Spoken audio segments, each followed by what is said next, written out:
अस्सलामुअलैकुम, my name is Aga Mudassir and you are watching my channel dogs are best. पहले तो थोड़ी सी माजरत कि एक वीडियो बनाने के बाद चैनल से बिल्कुल ही गायब। रमज़ान आ गया था, कुछ मसरूफियात थी जिस वजह से प्रॉपर वीडियोस नहीं बना सका। आज की वीडियो है एक बहुत मज़े का टॉपिक क्या, एक मेरे लिए तो अच्छा सा विज़िट है, वो है डॉग कैनल का विज़िट। आज हम जाएंगे फ़हद दी के पास। अभी आप फ़हद दी को नहीं जानते, फ़हद दी ने अपना चैनल अभी तक नहीं शुरू किया, तो अभी हम जाएंगे फ़हद दी के पास, उनके कैनल के ऊपर। जहाँ इस वक्त जा रहे हैं वो प्रॉपर उनका कैनल नहीं है, उन्होंने कुछ डॉग्स वहाँ रखे हुए हैं, वैसे उनका एक प्रॉपर कैनल है। तो आप उनके कैनल का नाम वगैरह सारा फ़हद है वो खुद बताएंगे, उनके कैनल के बारे में जितनी इन्फॉर्मेशन है फ़हद है वो खुद देंगे। अभी जो डॉग्स वहाँ मौजूद होंगे मैं आपको वो सारे दिखाऊँगा, उनके बारे में इन्फॉर्मेशन सब कुछ हम आपको देंगे। तो आपके लिए छोटा सा सरप्राइज़ भी है जो फ़हद दी के पास जाकर पता चलेगा कि आपके लिए सरप्राइज़ वो क्या है। तो चलते हैं फ़हद दी के पास और वहाँ जाके आपसे आगे बात करते हैं।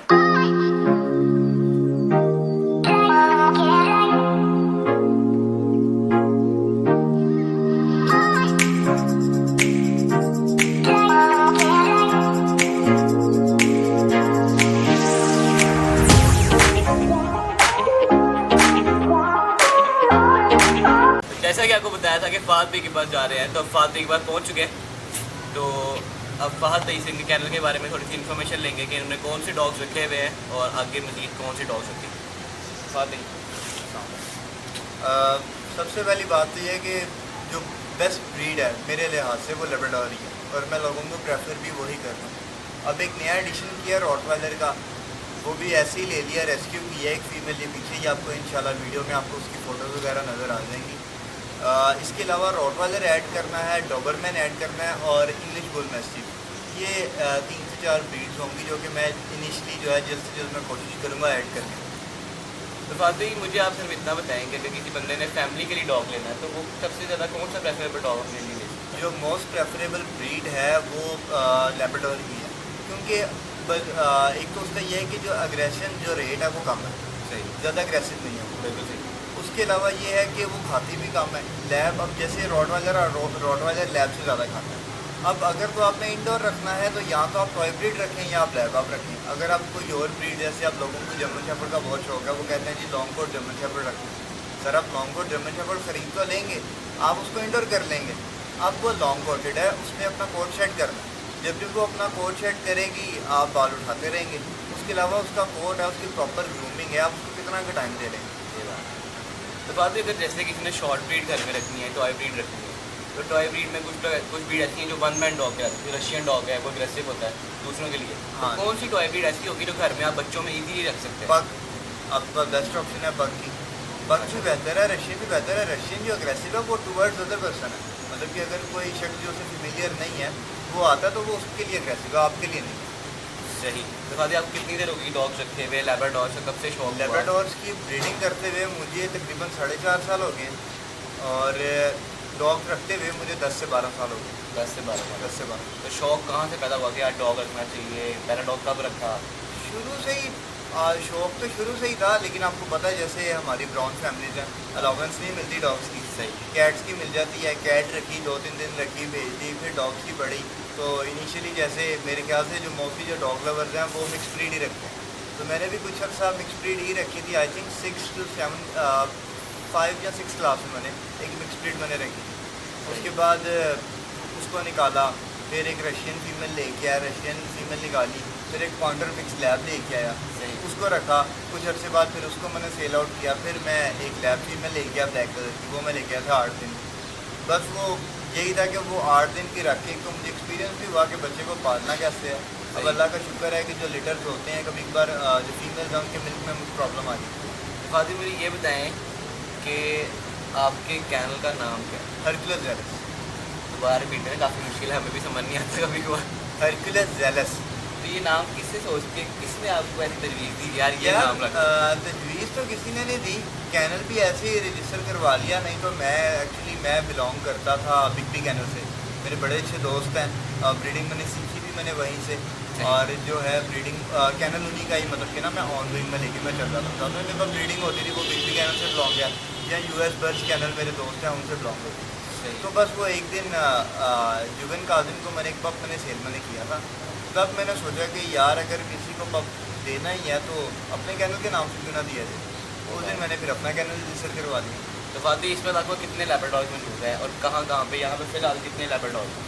असल में हमारे 2 लैब्राडोर के कैनल हैं, एक फैसलाबाद में है, एक लाहौर में। सही।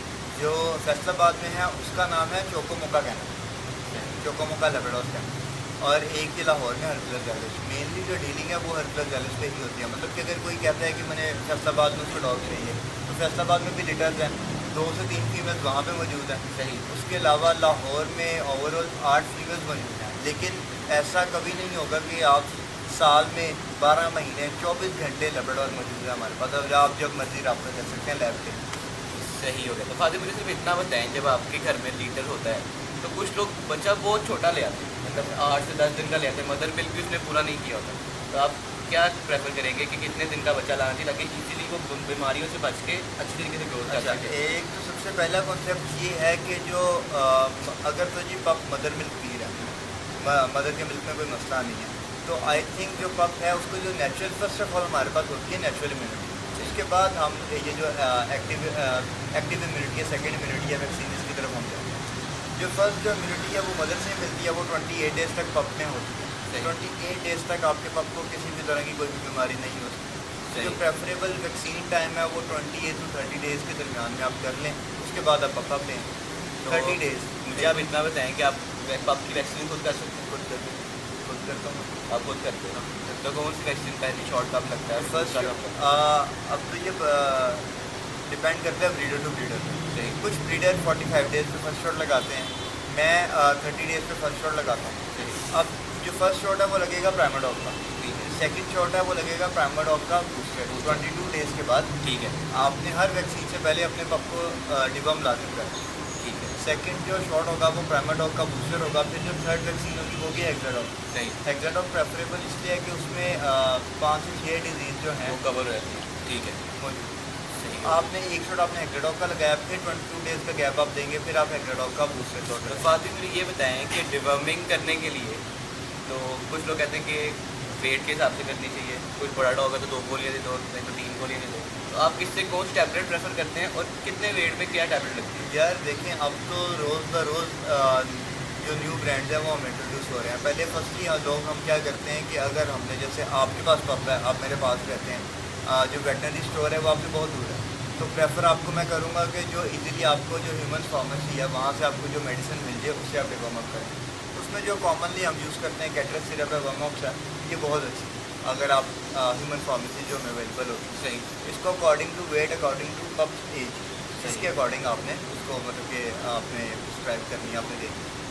और अगर तो अडल्ट हो गया तो अब जैसे प्रेफरिन, हाँ पैराफ्रिन के टैबलेट्स हैं, वो डॉन्टल भी है, डॉन्टल भी डॉन्टल भी है, है। वो आप यूज़ अप करें, वो बहुत अच्छी है। तो वो 10 kg पे पर टैबलेट लगती है। बिल्कुल। तो अगर आपका डॉग सिंपल लैब्राडोर की फीमेल है, वो अगर 25 kg की है, अच्छा। तो मैं उसे 3 गोलियाँ दूँ या मैं उसे 2.5 गोली दूँ? इसमें लोगों को इसका confusion है। इसका इसका आसान हल ये है, 2 जेंटल की गोलियाँ हम अपनी ज़मीन की खिलाते हैं। अगर अडल्ट डॉग है तो 2 जेंटल की गोलियाँ बेस्ट है आपके लिए, आपके पास इजीली अवेलेबल भी हैं, आपको सही कोई होगा। मसला भी नहीं। क्योंकि देखें वेटनरी जो स्टोर्स हैं, अब जैसे मेरे घर से वेटनरी स्टोर आई थिंक कोई 18 किलोमीटर दूर है। अब मैंने अगर मैं एक ही बार में जाऊँगा, अब हो सकता है मैं लेने जाऊँ मुझे ना मिले टैबलेट, सही।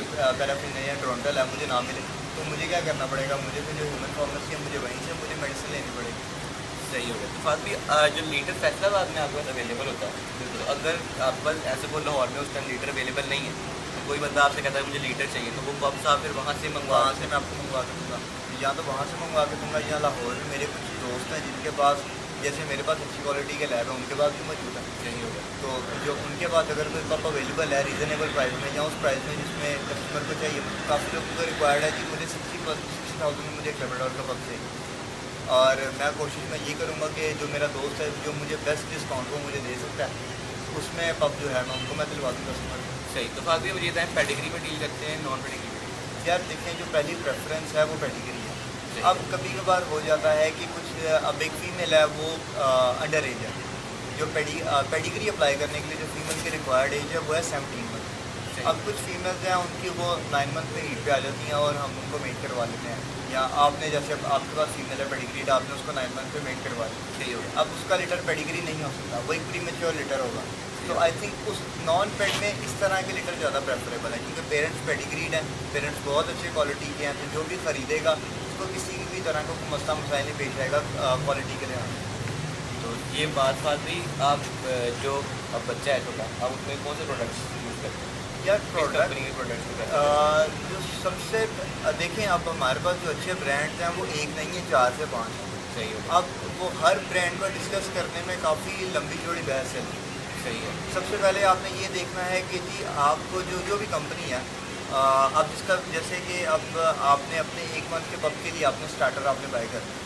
स्टार्टर आप बाय अप करेंगे, सबसे पहले तो आपने ये देखना है ना, एक ब्रांड है वो 14,000 रुपये का स्टार्टर का बैग दे रही है 15 के जी का। सही है। एक कंपनी है वो 12,000 में बैग दे रही है 20 के जी।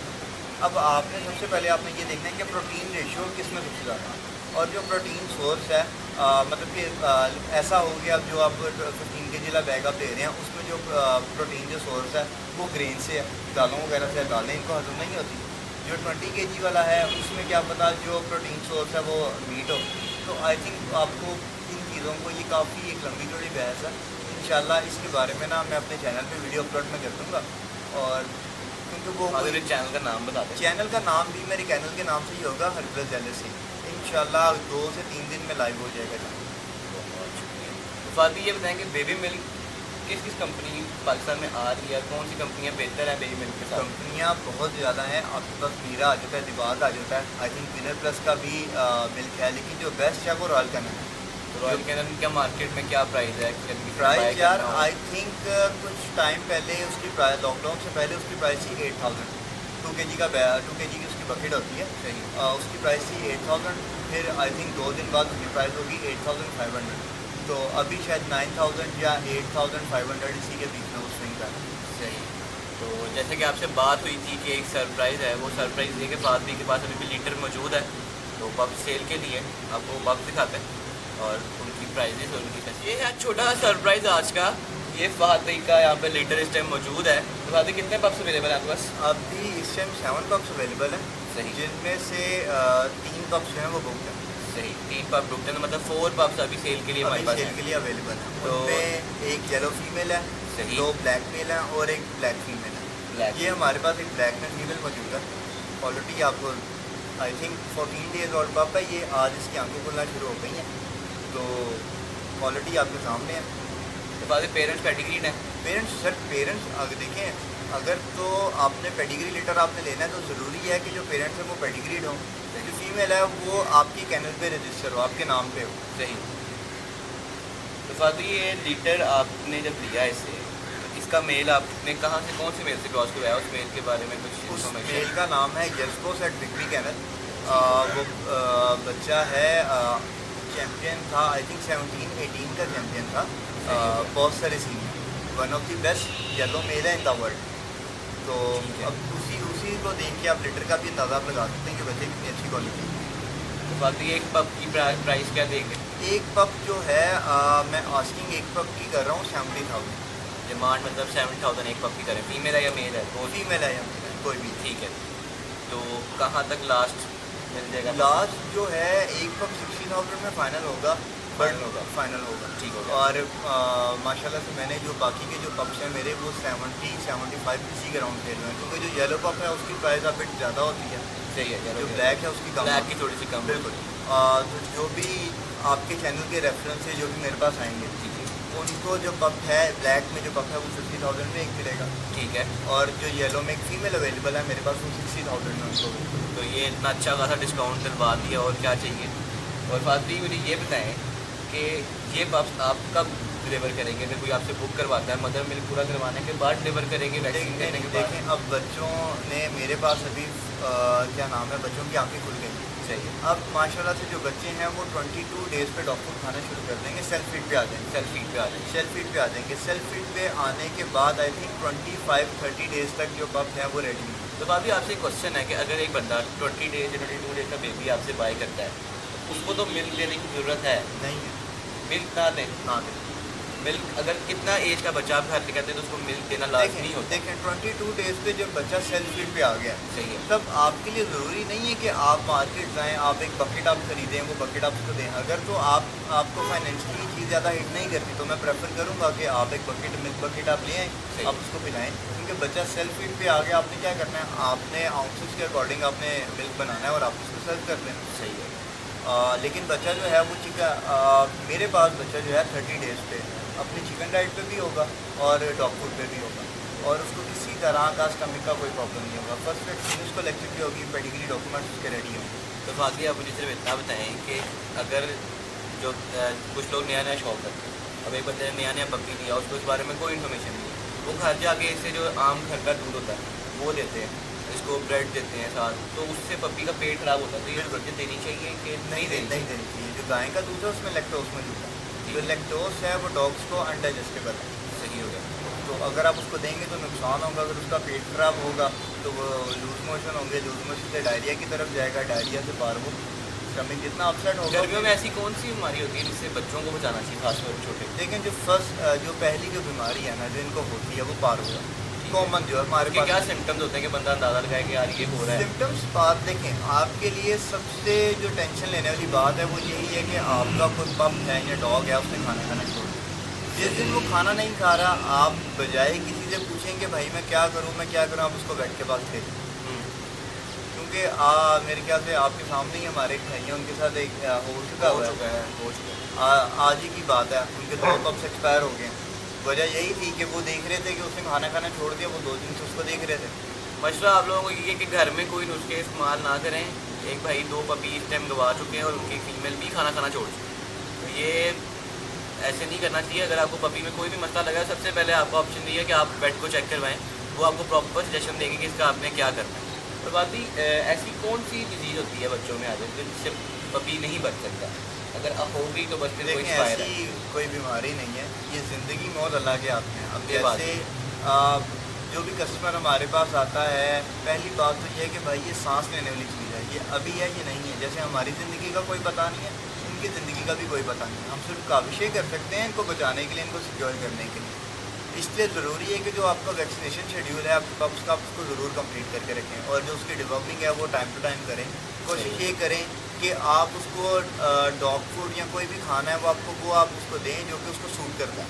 ऐसा ना हो कि आप महंगे से महंगा डॉग फूड ब्रांड आप लेके आए हो, आप उसको डॉग फूड आप देते हो लेकिन उसका पेट ही ना सेट होता हो, तो फ़ायदा उस डॉग फूड का। तो फादी ये बताएंगे, अगर बच्चा छोटा है 7-8 महीने का, 9 महीने का, अगर फीमेल या मेल आपके पास है, तो दिन में कितनी टाइम डाइट देनी चाहिए? लेकिन जब आपके पास कोई भी डॉग है वो हो गया 7 माह का, ठीक है, आपने उसको दिन में 1 दफ़ा खाना देना। और अगर आप डॉग फूड अफोर्ड नहीं, अब देखिए डॉग फूड कुछ बहुत ज़्यादा एक्सपेंसिव होती है। अगर आप घर के खाने पे रखते हैं, बताओ चावल चिकन रखते हैं, रोटी चिकन रखते हैं, तो वो भी दिन में 1 टाइम देना चाहिए। दिन में 1 टाइम देना चाहिए। और डॉग फूड है तो वो भी 1 टाइम देना डॉग फूड है वो भी 1 टाइम देना चाहिए। अब जैसे हमारे पास फीमेल्स लिटर दे देती हैं, अब जो प्रेग्नेंट फीमेल है या जिस फीमेल ने लिटर दिया उसको एनर्जी रिक्वायर्ड है, काफ़ी सारी एनर्जी रिक्वायर्ड है, उसके लिए आप उसका खाना 2 टाइम आप करेंगे लाजमी चाहिए। सुबह के टाइम आप उसको डॉग फूड दें, शाम को अगर आप उसको डॉग फूड देते हैं ठीक है, नहीं तो आप चिकन चावल दें। रोटियाँ प्रेफरेबल नहीं है, प्रेफरेबल जो है वो चावल, चिकन चावल। तो फादी गर्मी टेम्परेचर के हिसाब से क्या प्रेफर करेंगे कि टेम्परेचर में कूलर लगवाना चाहिए, शेड होना चाहिए, गर्मी में डॉग को नहीं छोड़ना चाहिए? सर पहली कोशिश तो ये होनी चाहिए कि आपके पास कूलर लगाओ, लाजिम है। गर्मी में तो कूलर लाजिम है, क्योंकि अब जैसे अभी गर्मी आई थिंक 37 टेम्परेचर हो गया है, छोटे छोटे बच्चे हैं। अब अगर इनके पास कूलर ना चला हो तो ये बोलना शुरू कर देंगे, जुबान निकालेंगे। पहली प्रेफरेंस ये है, एसी तो बहुत महंगा हो जाता है, कुछ लोग नहीं अफोर्ड कर पाते। आप कूलर ले लें, 8,000 रुपये का शायद कूलर आ जाएगा बड़ा, या तो आप छोटा कूलर आप ले लें जो छोटे साइज़ का है, 2-3 हज़ार रुपये का जाता है, आपको लगा के रखें। क्योंकि अगर आपके पास एक भी डॉग है वो आपको जान से ज़्यादा प्यार है, आपने उसको पैसों से ख़रीदा, आपने हराम का तो उसको लिया नहीं है। तो इसलिए कोशिशें आप वही आप करें कि वो सिक्योर रहे। कूलर है, अगर आप कूलर नहीं ले सकते आप इन्वर्टर एसी आप ले लें। इन्वर्टर एसी भी एक अच्छी ऑप्शन है, लेकिन इन्वर्टर एसी के लिए आपको जो शेड है वो आपका क्लोज होना चाहिए। हमारे पास तो ओपन केजेस है ना, सही है। तो आई थिंक अगर आप इन्वर्टर एसी की तरफ जाते हैं जो आपका शेड है वो क्लोज होना चाहिए। और दूसरा ये है कि वहाँ पे वेंटिलेशन की सहूलत मौजूद हो, मतलब कि ऐसा ना हो कि जो गर्मियाँ सर्दियाँ आ गई हैं और वहाँ पे जो है हवा ही नहीं लग रही है, धूप नहीं लग रही है। बाकी गर्मियों में डॉग्स को ज़्यादा बीमारी होने का खदशा होता है या फिर सर्दियों में? कौन सी ऐसी होती है ज़्यादा केयर की? पर बीमारी का कोई पता नहीं है, बीमारी कभी भी हो सकती है इसके बाद। गर्मियों में ज़्यादा इसलिए कहा जाता है कि गर्मियों में डॉग जो है वो खुद से ही बेजार होते हैं, वो खाना कम खाएं। सही। जब वो खाना कम खाएंगे इनको जो न्यूट्रिशन है वो पूरी नहीं होगी, तो इस वजह से मे बी जो उनकी इम्यूनिटी वीक होगी, तो उनको जो ज़्यादा पैथोजन है वो अटैक कर सकते हैं। तो ये बताएं कि जो लोग गर्मियों में दही देते हैं डॉग को, यार दही देनी चाहिए, अच्छी चीज़ है। तो वो दही कैसे देते हैं? कुछ लोग खाली दही देते हैं, कोई कहते हैं पानी मिक्स करके देखें, दही आप अगर आप तो सुबह लस्सी बना के दे देते हैं, जैसे कि हम लोग भी करते हैं, लस्सी पी लेते हैं और हम सारा दिन टूम रहते हैं, हमें होश नहीं रहता। इनमें भी उसी तरह ही है। गर्मियों में प्रेफरेबल तो यही है कि कूलर आपने चला के रखा हो, सुबह सबसे पहले आप इनको लस्सी पिला दें। अगर आप दही आप देते हैं तो दही जमा हुआ ना दें, आप उसको थोड़ा सा फेंट लें फिर आप दें, क्योंकि कहा जाता है, बड़े बुजुर्ग ही कहते हैं कि जो दही है अगर आप उसको फेंटते नहीं हैं तो वो गर्म है, जब आप उसको फेंट लेते हैं तो वो ठंडा है। तो सही होगा। तो फाद भाई, अगर किसी ने आपसे बकरी बाय करना हो तो आपका कॉन्टैक्ट नंबर मैं डिस्क्रिप्शन में बिल्कुल शेयर कर बिल्कुल, दूँगा। आप कॉन्टैक्ट तो आप किस टाइम अवेलेबल होते हैं कि आपको कॉल कर सकें या आपके पास चक्कर लगा सकें? सर मेरे पास आप 24 घंटे में जब मर्जी आ जाएँ, टाइम का कोई मसला नहीं है। कॉल आप मुझे जब मर्जी कर लें, अगर मैं कॉल नहीं अटेंड करता आप मुझे टेक्स्ट कर लें, मैं आज मैं फ्री हूँ। आपका व्हाट्सएप का नंबर नहीं, बिल्कुल। इसलिए व्हाट्सएप पर लोग बिल्कुल, कॉन्टैक्ट कर सकें। तो ये पप्पी कैमरे में एक दफ़ा, ये है हमारे पास एक पप्पी की क्वालिटी, आप देख सकते हैं। इसकी जो मदर है उसकी पिक्चर्स भी मैं अटैच करूँगा, तो छोटी सी वीडियो है वो मैं इसमें ज़रूर अटैच करूँगा। तो किसी ने अगर बाय करना हो तो फादली का नंबर डिस्क्रिप्शन में मौजूद होगा, आप मेरे से कांटेक्ट कर सकते हैं मेरे नंबर पे या फादली के नंबर से। तो उम्मीद है कि वीडियो आपको पसंद आई होगी, और अगर वीडियो पसंद आई तो लाइक करें, सब्सक्राइब करें मेरे चैनल को, वीडियो को शेयर करें। मिलते हैं नेक्स्ट वीडियो में। खुदा हाफिज़।